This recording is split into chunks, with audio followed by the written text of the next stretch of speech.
Guarantee ಇದು guarantee news. ಸುದ್ದಿ ಖಚಿತ, ನ್ಯಾಯ ನಿಶ್ಚಿತ. ನಾನು ಶಮ್ಮಿ ಶೆಟ್ಟಿ.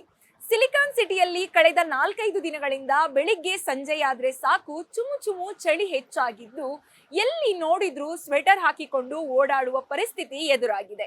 ಹಾಗಾದ್ರೆ ಇನ್ನು ಈ ಬಾರಿಯ ಚಳಿಗಾಲ ಹೇಗಿರುತ್ತೆ ಅಂತೀರಾ? ಈ ಸ್ಟೋರಿ ನೋಡಿ.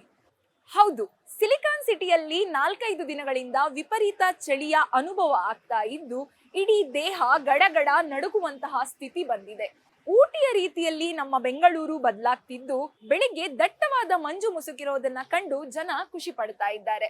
ಇನ್ನು ಸಾಮಾನ್ಯವಾಗಿ ನವೆಂಬರ್ ಕೊನೆ ವಾರ ಅಥವಾ ಡಿಸೆಂಬರ್ ಮೊದಲ ವಾರದಲ್ಲಿ ಚಳಿಗಾಲ ಶುರುವಾಗಿ ಶಿವರಾತ್ರಿ ಅಂದ್ರೆ ಫೆಬ್ರವರಿಯವರೆಗೆ ಚಳಿಯ ಅನುಭವವಿರುತ್ತದೆ. ಆದರೆ ಈ ಬಾರಿ ಸತತವಾಗಿ ಮಳೆ ಸುರಿದ ಹಿನ್ನೆಲೆ ಈ ಹವಾಮಾನದ ಪರಿಸ್ಥಿತಿ ಬದಲಾಗಿದ್ದು, ಈ ಬಾರಿ ಅಧಿಕ ಚಳಿ ಇರಲಿದೆ ಎಂದು ಹವಾಮಾನ ಇಲಾಖೆ ಮುನ್ಸೂಚನೆ ನೀಡಿದೆ. ಇನ್ನು ಈ ಪರಿಸ್ಥಿತಿಗೆ ಮುಖ್ಯ ಕಾರಣ ಪೆಸಿಫಿಕ್ ಮಹಾಸಾಗರದಲ್ಲಿ ಮೇಲ್ಮೈ ಉಷ್ಣಾಂಶವು ಕಡಿಮೆ ಇರಲಿದ್ದು, ಈ ಲಾನಿನ್ ಪರಿಸ್ಥಿತಿಯಿಂದ ಚಳಿಗಾಲವು ಮಾರ್ಚ್ ವರೆಗೂ ಮುಂದುವರಿಯುತ್ತದೆ. ಜೊತೆಗೆ ಉತ್ತರ ಒಳನಾಡಿನ ಕೆಲ ಜಿಲ್ಲೆಗಳಲ್ಲಿ 8ರಿಂದ 10 ಡಿಗ್ರಿ ಸೆಲ್ಸಿಯಸ್ ಕನಿಷ್ಠ ಉಷ್ಣಾಂಶ ಹಾಗೂ ಬೆಂಗಳೂರಲ್ಲಿ 12ರಿಂದ 14 ಡಿಗ್ರಿ ಸೆಲ್ಸಿಯಸ್ ಕನಿಷ್ಠ ಉಷ್ಣಾಂಶ ಇರಲಿದೆ.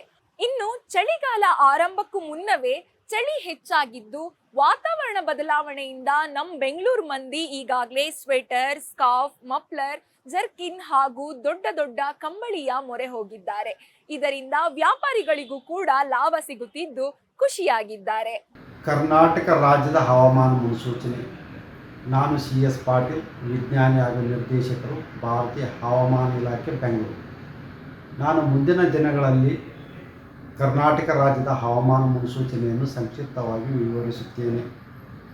ಇಂದು ಬೀದರ್ನಲ್ಲಿ ಕನಿಷ್ಠ ಉಷ್ಣಾಂಶ 12 ಡಿಗ್ರಿ ಸೆಂಟಿಗ್ರೇಡ್, ವಿಜಯಪುರನಲ್ಲಿ 14 ಡಿಗ್ರಿ ಸೆಂಟಿಗ್ರೇಡ್ ದಾಖಲಾಗಿದೆ. ಮುಂದಿನ 7 ದಿನಗಳವರೆಗೆ ಕರ್ನಾಟಕ ರಾಜ್ಯದ ಎಲ್ಲ ಜಿಲ್ಲೆಗಳಲ್ಲಿ ಒಣ ಹವೆ ಮುಂದುವರಿಯುವ ಹೆಚ್ಚಿನ ಸಾಧ್ಯತೆ ಇದೆ.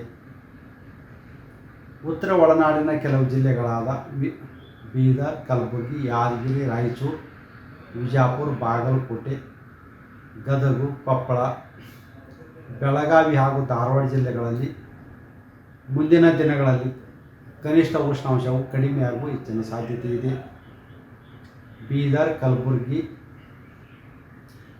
ಯಾದಗಿರಿ ಹಾಗೂ ವಿಜಯಪುರ ಜಿಲ್ಲೆಗಳಲ್ಲಿ ಮುಂದಿನ ವಾರದಲ್ಲಿ ಕನಿಷ್ಠ ಉಷ್ಣಾಂಶವು ಸುಮಾರು 12ರಿಂದ 14 ಡಿಗ್ರಿ ಸೆಂಟಿಗ್ರೇಡ್ ಇರುವ ಹೆಚ್ಚಿನ ಸಾಧ್ಯತೆ ಇದೆ. ಬೆಂಗಳೂರಿನಲ್ಲಿ ಮುಂದಿನ 7 ದಿನಗಳಲ್ಲಿ ಕನಿಷ್ಠ ಉಷ್ಣಾಂಶವು ಸುಮಾರು 16ರಿಂದ 18 ಡಿಗ್ರಿ ಸೆಂಟಿಗ್ರೇಡ್ ಇರುವ ಹೆಚ್ಚಿನ ಸಾಧ್ಯತೆ ಇದೆ. ಈ ವರ್ಷ ಚಳಿಗಾಲವು ತೀವ್ರವಾಗುವ ಹೆಚ್ಚಿನ ಸಾಧ್ಯತೆ ಇದೆ. ಇದಕ್ಕೆ ಮುಖ್ಯ ಕಾರಣವೇನೆಂದರೆ ಪೆಸಿಫಿಕ್ ಮಹಾಸಾಗರದಲ್ಲಿ ನೀರಿನ ಮೇಲ್ಮೈ ಉಷ್ಣಾಂಶ ಸಾಮಾನ್ಯ ಮಟ್ಟಕ್ಕಿಂತ ಕಡಿಮೆಯಾಗುವ ಹೆಚ್ಚಿನ ಸಾಧ್ಯತೆ ಇದೆ. ಈ ನೀರಿನ ಮೇಲ್ಮೈ ಉಷ್ಣಾಂಶ ಸಾಮಾನ್ಯ ಮಟ್ಟಕ್ಕಿಂತ ಕಡಿಮೆ ಆಗುವ ಈ ಒಂದು ಸ್ಥಿತಿಗೆ ನಾವು ಲ್ಯಾನಿನೋ ಕಂಡೀಷನ್ ಎಂದು ಕರೆಯುತ್ತೇವೆ. ಈ ಲ್ಯಾನಿನೋ ಕಂಡೀಷನ್ನು ನವೆಂಬರ್ ಹಾಗೂ ಡಿಸೆಂಬರ್ ತಿಂಗಳಲ್ಲಿ ಹೊರಹೊಮ್ಮುವ ಸಾಧ್ಯತೆ ಇದ್ದು, ಇದು 2025 ಜನವರಿಯಿಂದ ಮಾರ್ಚ್ ತನಕವೂ ಮುಂದುವರಿಯುವ ಸಾಧ್ಯತೆ ಇದೆ. ಈ ಲ್ಯಾನಿನೋ ಮುಂದುವರಿಯುವ ದಿಶೆಯಿಂದ ಕರ್ನಾಟಕ ರಾಜ್ಯಾದ್ಯಂತ ಉಷ್ಣಾಂಶ ತಗ್ಗುವ ಹೆಚ್ಚಿನ ಸಾಧ್ಯತೆ ಇದೆ. ಅದು ಅಲ್ಲದೆ ಉತ್ತರ ಭಾರತದಿಂದ ತಂಪು ಹಾಗೂ ಒಣ ಹವೆ ಬೀಸುವುದರಿಂದ ಕನಿಷ್ಠ ಉಷ್ಣಾಂಶವು ಕೂಡ ಕಡಿಮೆ ಆಗಬಹುದು.